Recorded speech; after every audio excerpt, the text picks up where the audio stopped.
Madam এদিকে আসেন, আসেন। এই তোর কি হয়েছে তুই মামে? আরে ম্যাডাম আপনি ঢুকেন তো আগে। বেয়াদব, তোর কত বড় সাহস! আমি তোর ম্যাডাম হই আর তুই আমাকে তোর রুমে নিয়ে এসেছিস কেন? কি হয়েছে? ম্যাডাম আমি আপনাকে আমার রুমে কেন নিয়ে আসছি তা আমি আপনাকে একটু পর বলছি, কিন্তু ম্যাডাম আমি একটা কথা বলি শুনুন, আজকে আপনি আপনার বাপের বাড়ি যাবেন না। কেন? তোর কত বড় সাহস! আমি আমার বাবার যাব, তাহলে তোর কি সমস্যা? ম্যাডাম আমার তো কোনো সমস্যা নাই, সমস্যা তো হলো আপনার। ম্যাডাম আপনি যদি এখন বাপের বাড়ি চলে যান তাহলে স্যার অন্য একটা মেয়েকে নিয়ে আপনার বিছানায় সময় কাটাবে। কি বললি তুই? তোর কত বড় সাহস! তুই আমার হাজবেন্ডকে নিয়ে বাজে কথা বলিস? তোকে এই সাহসটা কে দিয়েছে? ম্যাডাম আমাকে সাহস কেউ দেয়নি, আর আমি যা করছি আপনার ভালোর জন্য করছি। ম্যাডাম আপনি যদি এখন আপনার বাপের বাড়ি চলে যান না, আপনার বাপের বাড়ি আপনি চলে গেলে স্যার অন্য একটা মেয়েকে নিয়ে এখনই আপনার বেডরুমে বেড শেয়ার করবে। তুই আবার এসব কথা বলছিস? তুই ভুলে গেছিস যে এর আগের বার তোকে নিয়ে আমার হাজবেন্ড আমাকে বিচার দিয়েছে, তোকে এই বাসা থেকে বের করে দিতে বলেছে, কিন্তু আমার কারণে আমি তোকে আমার বাসায় রেখেছি। আর তুই কিভাবে পারলি আমার হাজবেন্ডের নামে তুই বাজে কথা বলিস? ম্যাডাম আমি আগেই জানতাম যে আমি আপনাকে এসব কথা বললে আপনি বিশ্বাস করবেন না, কারণ আপনি আপনার হাজবেন্ডকে অনেক ভালোবাসেন, কিন্তু আপনার হাজবেন্ড আপনাকে ভালোবাসে না। তার প্রমাণ কি আপনি চান ম্যাডাম? তুই একদম চুপ থাক। আমার কোনো কারণে দরকার নাই। আমার হাজবেন্ড আমাকে ছাড়া অন্য একটা মেয়েকে নিয়ে আমার বেডরুমে সময় কাটায়। তুই এই কথাটা কিভাবে বললি? আমি আমার হাজবেন্ডকে অনেক বিশ্বাস করি এবং কি আমি এটাও জানি আমার হাজবেন্ড আমাকে অনেক ভালোবাসে। আর তুই কিভাবে পারলি? ও, আমি তো বুঝে গিয়েছি তুই আমার হাজবেন্ডকে ঘৃণা করিস। ম্যাডাম চুপ থাকেন, যার জন্য চুরি করি সেই বলে চুর। এই রাজু, ম্যাডাম স্যার আসতেছে, আপনি একদম চুপচাপ এখানে দাঁড়িয়ে থাকেন। জি স্যার। তোর ম্যাডাম কি চলে গেছে? হ্যাঁ স্যার, ম্যাডাম তো অনেক আগেই বাপের বাড়ি চলে গেছে। শোন, যে একটু দেখে আস ভালো করে চলে গেছে কিনা। আচ্ছা স্যার, আমি এখনই গিয়ে দেখে আসতেছি। যা যা।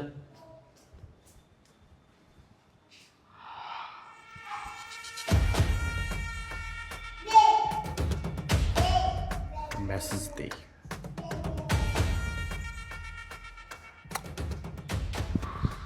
বাস, ওকে। শোনো, এখন বাসায় কেউ নেই, আমি আছি, আমার ওয়াইফ এখন বাড়িতে নেই, তুমি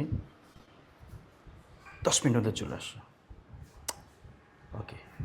রাজু, এই রাজু। জি স্যার। ভালো মতো দেখেছিস? হ্যাঁ স্যার, একদম নিচতলা গিয়ে দেখে আসছি, ম্যাডাম কোথাও নাই। ম্যাডাম মনে হয় ম্যাডামের বাপের বাড়ি চলে গেছে। ঠিক বলেছিস তো? হ্যাঁ স্যার, আমি একদম ঠিক বলছি। একেবারে কোনায় কোনায় সব রুমগুলোতে দেখেছিস? স্যার আপনি আমার কথা বিশ্বাস করছেন না, ম্যাডাম তো অনেক আগেই চলে গেছে। ও, কিছু বলে গেছে? আসবে কখন? আমাকে বললো 2-3 দিন পর আসবে। 2-3 দিন পরে? জি। আচ্ছা আচ্ছা, শোন, তুই তো শুকিয়ে গেছিস, তোর মনে হয় তোর একটু ছুটি দরকার না? এক কাজ কর রাজু, যা 2 দিনের জন্য ঘুরে আসতে। স্যার দাঁড়ান। কি হয়েছে? স্যার আপনার সাথে আমার একটা জরুরি কথা ছিল। তোর সাথে আমার কি জরুরি কথা? তোকে বলছি যা ঘুরে আস, যা বাড়ি থেকে ঘুরে আস। স্যার দাঁড়ান না, আপনি আমার কথাটা একটু শুনুন। কি বলবি বল। স্যার আপনি প্রতিনিয়ত যেই কাজগুলা করছেন এগুলা কি আপনি ঠিক করতেছেন? কি রে ছোট লোকের বাচ্চা, তুই হাত তুলে কথা বলছিস? এই, তুই কি ভুলে গেছিস তুই এই বাড়ির সামান্য একজন কর্মচারী আর আমি এই বাড়ির মালিক? মুখ সামলিয়ে কথা বল, তোর যতটুকু লিমিট ততটুকু ক্রস করবি না। যা, তোকে বলছি ঘুরে আসতে, ঘুরে আস যা। স্যার হ্যাঁ আমি জানি আমি এই বাড়ির কাজের লোক, আর আমি এটাও জানি যে আপনি এই বাড়ির মহাজন। আমি আপনার সাথে কোনো বিয়াদবি করছি না স্যার, কিন্তু স্যার আপনি যেই কাজগুলো করছেন এগুলা তো ঠিক না স্যার। মানে তোর কাছ থেকে আমার জ্ঞান নিতে হবে, তোর কাছ থেকে জ্ঞান নিয়ে আমার চলতে হবে যে আমি কি করি না করি সেটা।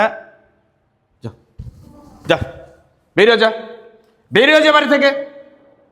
না স্যার, আমি আজকে এই প্রশ্নের উত্তর না নিয়ে এই বাড়ি থেকে বের হব না। আপনি যদি আমাকে মেরেও ফেলেন তাও আমি এখান থেকে এক পাও লড়বো না। আজকে আপনার এই কথার জবাব দিতেই হবে। ম্যাডাম যখনই বাইরে যায় তার কতক্ষণ পরেই আপনি অন্য একটা মেয়েকে নিয়ে এসে ম্যাডামের বিচারে। একদম কোনো কথা বলবি না, মুখ কিন্তু সেলাই করে দিব। কিরে এই, তুই কি হাতির 5 পা দেখছস নাকি? তোর কত বড় সাহস, আমি কি করি না করি সেটা তুই লাউড জোরে জোরে চিল্লায় বলতেছিস? দেখ রাজু, তোকে আমি সাবধান করে দিচ্ছি, যদি আরেকটা কথা বলিস না তোর জিভ টেনে আমি জুতার সোল বানাবো। যা, বেরিয়ে যা, বেরিয়ে যা। না স্যার, আমি এখান থেকে এক পাও লড়বো না। আমি তো বলছি আপনি যদি আমাকে মেরে ফেলেন তাও আমি এখান থেকে যাব না। আমি ম্যাডামকে সব কিছু বলে দিব। কিন্তু স্যার, আপনি যে ম্যাডাম বাইরে যাওয়ার পর অন্য অন্য অন্য মেয়েদেরকে নিয়ে আপনার বিছানায় সময় কাটান, এগুলো সব আমি ম্যাডামকে বলে দিব। চুপ! এই বেটা, এই তুই তোর ম্যাডামরে কি করবে? আমি তোর ম্যাডামকে সব বলে দেব, প্রয়োজনে তোর ম্যাডামকে লাথি মেরে বাড়ি থেকে বের করে দেব। দেখ ছোট লোকের বাচ্চা, আরেকবার যদি তুই ম্যাডাম ম্যাডাম করিস না, ম্যাডাম ম্যাডাম করিস, শোন, এই অর্থ সম্পত্তি গাড়ি বাড়ি ওই ফ্যাক্টরি শুধু আমার নামে একবার লিখে নেই, তারপরে তোর ম্যাডামের পাশায় লাথি মেরে বাড়ি থেকে বের করে দিব।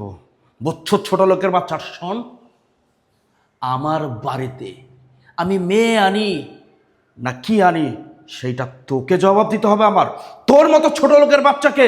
শোন, এখন তো শুধু শুরু হয়েছে, একবার শুধু তোর ম্যাডামের বাড়ি থেকে বের করি তোর ম্যাডামকে, তখন দেখবি এই বাড়িতে প্রতিদিন 4টা 5টা করে মেয়ে আসবে, আর সেটা আমি আনবো, আমি। আর শোন, তুই যদি এই বিষয়ে আর কোনো কথা বলিস, ছোট লোকের বাচ্চা, তোর চাকরি তো যাবেই, তোর বউ বাচ্চা বাপ মা সব না খেয়ে মরবে, এমনকি তোরেও একেবারে দুনিয়া থেকে বিদায় করে দেব। স্যার, আপনি আমাকে মৃত্যুর ভয় দেখাচ্ছেন? আমি রাজু এই দুনিয়াতে আল্লাহ ছাড়া আর কাউকেই ভয় পায় না। আর আপনি কি বললেন? আপনি আমাকে চাকরি থেকে বের করে দিবেন?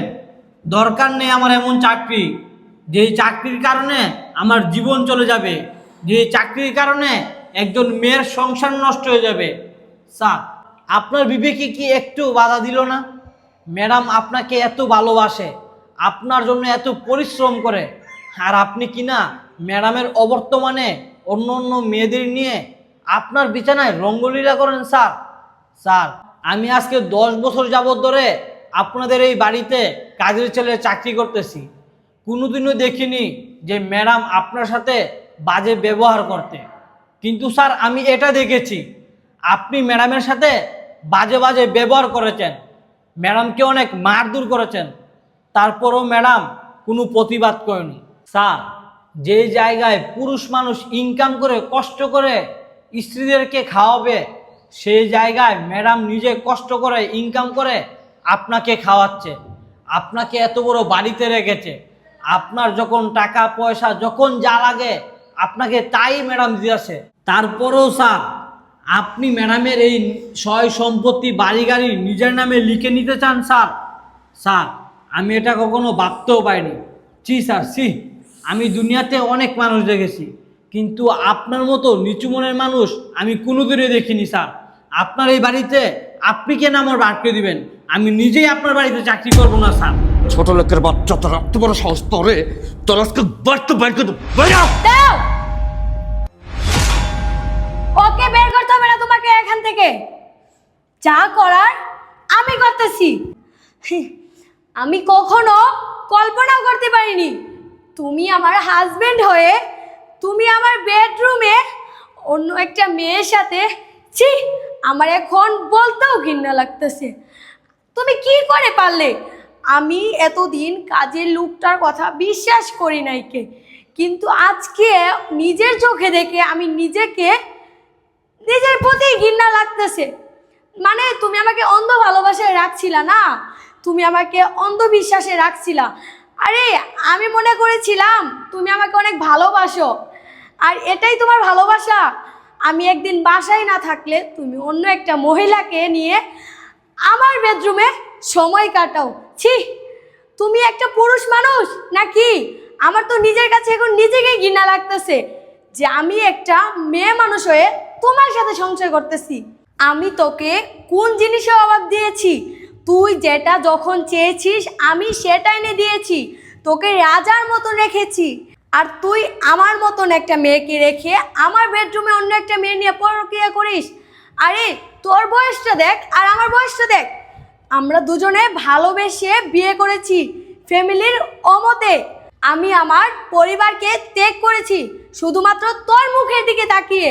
আর তুই কিভাবে পারলি আমার সাথে এই বেমানিটা করতে? এই আমার সাথে এই বেমানিটা করার সময় তোর আত্মাটা কি একটুর জন্য হলেও কাঁপে নাই? আসলে আমার কপালটাই পোড়া, আমার ভুল হয়েছিল।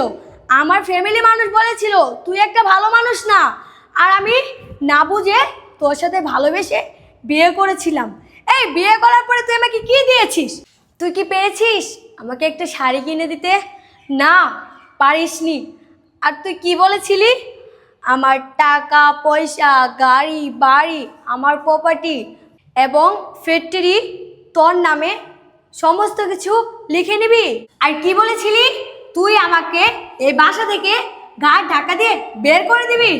হ্যাঁ, তার হবে না, আমি সব জেনে গিয়েছি।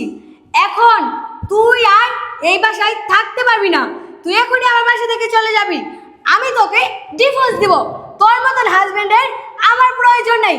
এখনই তুই আমার বাসা থেকে বের হয়ে যা, যা বলছি। এই শোনো, এই ছাড়, তুই আর আমার গায়ে টাচ করবি না। তোকে কি বলেছি আমি? তোর মতন হাজবেন্ডের আমার প্রয়োজন নেই। তুই এখনই আমার বাসা থেকে বেরিয়ে যা, যা। প্লিজ একটা সুযোগ দাও আমাকে। Please. তোকে আর আমি সুযোগ দিব না। খবরদার, যদি তুই আমার গায়ে টাচ করেছিস এখনই আমি বাধ্য হব পুলিশ ডাকতে। পুলিশ ডেকে জেলের ভাত খাওয়াবো। এখনই তুই আমার বাসা থেকে নেলে চলে যা, যা বলছি চালু। আমি আর তোর মুখটাও দেখতে চাই না, বুঝতে পেরেছিস কি বলেছি? যা, শোনো ছাড়। প্লিজ একবার ক্ষমা করো, তোকে আমার ভুল হয়ে গেছে। তোর মতন ও মানুষকে যদি আমি ক্ষমা করি, ওই উপরওয়ালাও আমাকে ক্ষমা করবে না। আমার কোনো হাজবেন্ডের দরকার নেই। তুই এখানেই আমার বাসা থেকে চলে যা, যা বলছি, যা। আমি আর তোর মুখটাও দেখতে চাই না, যা। চালো, যাস না আমার কার।